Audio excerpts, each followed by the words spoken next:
Kisah mistis ini mirip sebuah legenda yang diyakini kebenarannya. Sulastri, gadis desa itu ternyata bersuamikan pemuda dari bangsa siluman buaya. Seperti biasanya, setiap pagi dan sore, Sumi mencuci pakaian dan peralatan dapur di sungai dekat rumahnya.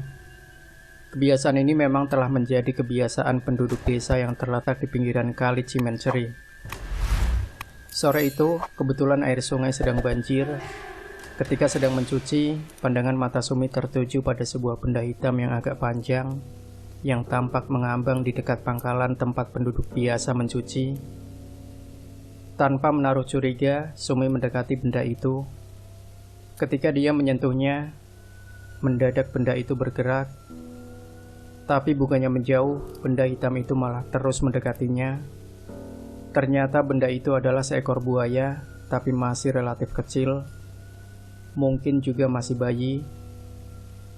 Aneh, Sumi bukannya merasa takut, tapi justru merasa kasihan pada hewan itu. Tanpa berpikir macam-macam, akhirnya wanita desa berwajah ayu ini membawa bayi buaya itu untuk dipelihara di rumahnya. Sumi menaruh anak buaya temuannya di dalam paso besar atau baskom yang terbuat dari tanah. Paso itu dia letakkan di bawah kolong tempat tidurnya yang sederhana. "Kamu tinggal saja denganku di sini. Aku pasti akan merawatmu," bisik Sumi sambil mengusap-usap anak buaya itu tanpa rasa jijik atau takut walau sedikit pun. Entah kekuatan apa yang mendorong Sumi berbuat begitu baik kepada buaya kecil itu. Bahkan, Sumi dengan telaten memberikan makan pada buaya itu di setiap harinya. Anehnya, sejak memelihara anak buaya itu, kehidupan Sumi yang telah lama menjanda malah berubah serba kecukupan. Padahal dulu dia hanya mampu mencukupi kebutuhan sehari-hari. Memang ada yang aneh dengan Sumi. Kadang-kadang dengan begitu saja dia mendapatkan uang dalam jumlah relatif besar untuk dirinya yang disembunyikan di bawah lantai tempat tidurnya. Aneh, dari mana uang ini? Pikir Sumi. Namun dia tak pernah mampu menjawab pertanyaan ini. Sementara itu, hari-hari berlalu, anak buaya yang dipiaranya itu semakin tumbuh besar. Sumi selalu memberinya makan dengan anak ayam yang dibelinya. Setelah anak buaya itu semakin besar, maka apa yang terjadi? Paso yang digunakan untuk memelihara buaya itu kini menjadi sempit, bahkan tak mungkin bisa menampung tubuh si buaya yang tumbuh semakin besar. Sumi kebingungan dengan kenyataan ini. Akan dikemanakan buaya yang semakin besar itu? Jika dibiarkan di rumahnya, dia takut mengganggu ketenangan hidupnya, bahkan mungkin juga para tetangganya. Namun jika dibawa ke sungai, dia takut akan diketahui penduduk kampung. Mereka pasti beramai-ramai akan membunuh buaya itu. Di tengah kebingungannya, suatu malam ketika Sumi kebingungan mencari jalan keluar untuk menyelamatkan buayanya, tiba-tiba terdengar bunyi kecipak air, disertai suara berisik yang mencurigakan. Sumi yang ketika itu sedang tidur, akhirnya terbangun. Dia merasa curiga ada sesuatu yang terjadi dengan buaya kesayangannya. Karena penasaran, Sumi memeriksa keadaan hewan peliharaannya yang sudah dia pindahkan ke dapur, persisnya ke sebuah kolam yang dia buat sendiri. Begitu mencapai dapur, alangkah terkejutnya Sumi. Dia hampir saja tak percaya melihatnya. Buaya peliharaannya tampak semakin tumbuh besar dari yang sebelumnya. Bahkan kolam yang dia buat tak lagi bisa menampungnya. Dan buaya itu tengah bergerak ke sana kemari sambil membentur-benturkan badannya ke dinding rumah.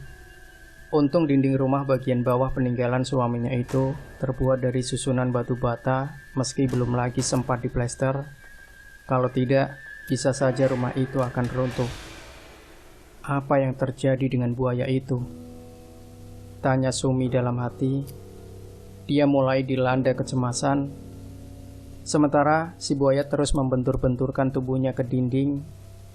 Aneh, bersamaan dengan itu, sepertinya ada lempengan-lempengan menyerupai sisik yang tebal di tubuh si buaya yang jatuh berhamburan. Sumi menyaksikannya dengan cemas. Dia takut buaya itu benar-benar kalap dan menyerangnya.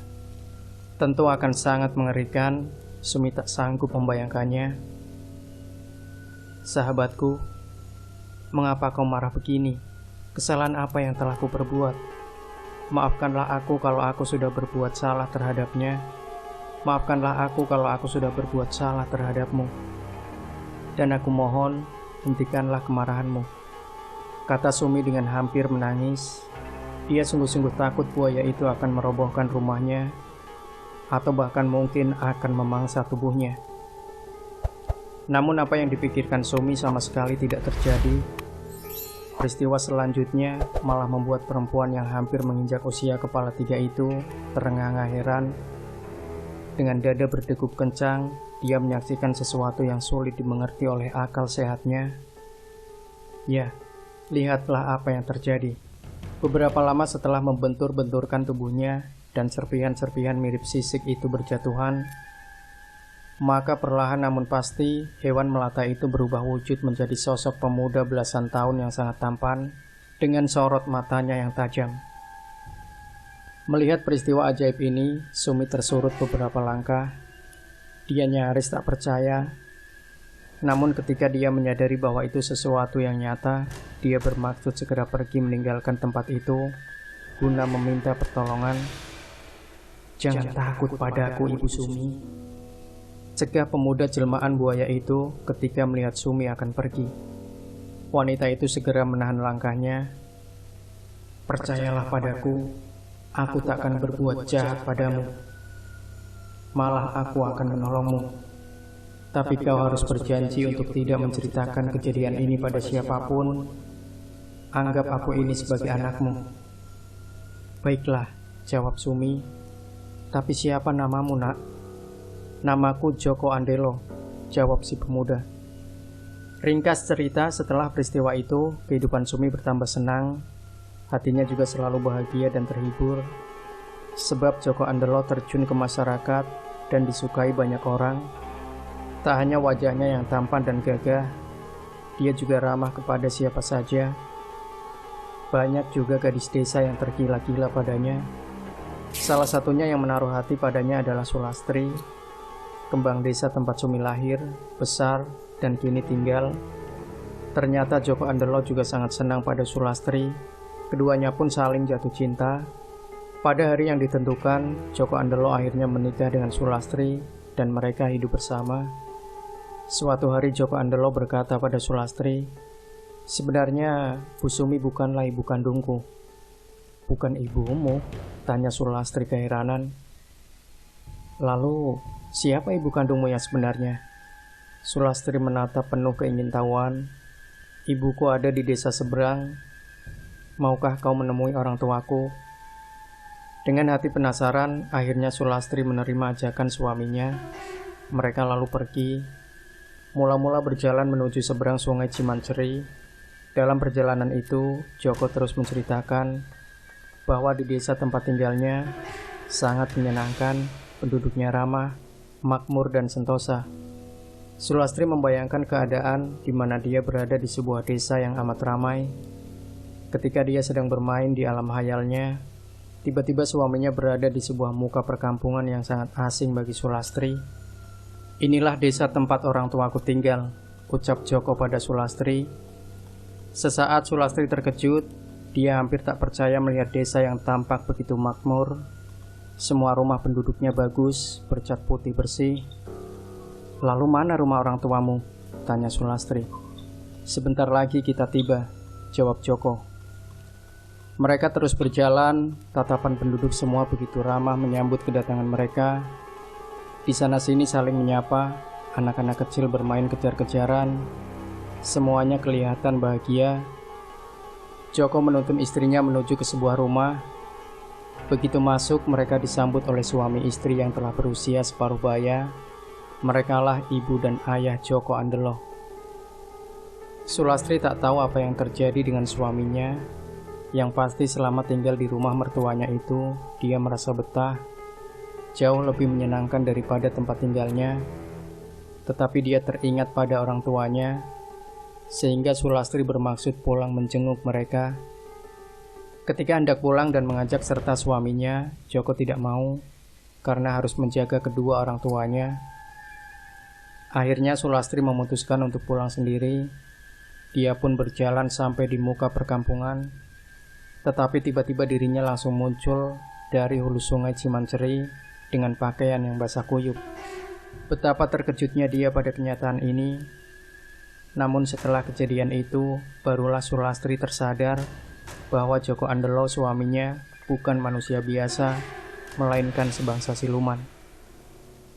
Setelah pulang, Sulastri bertanya pada Ibu Sumi tentang siapa Joko sebenarnya. Sumi menceritakan asal-usul pertemuannya dengan Joko sampai dia memelihara dan merawat Joko.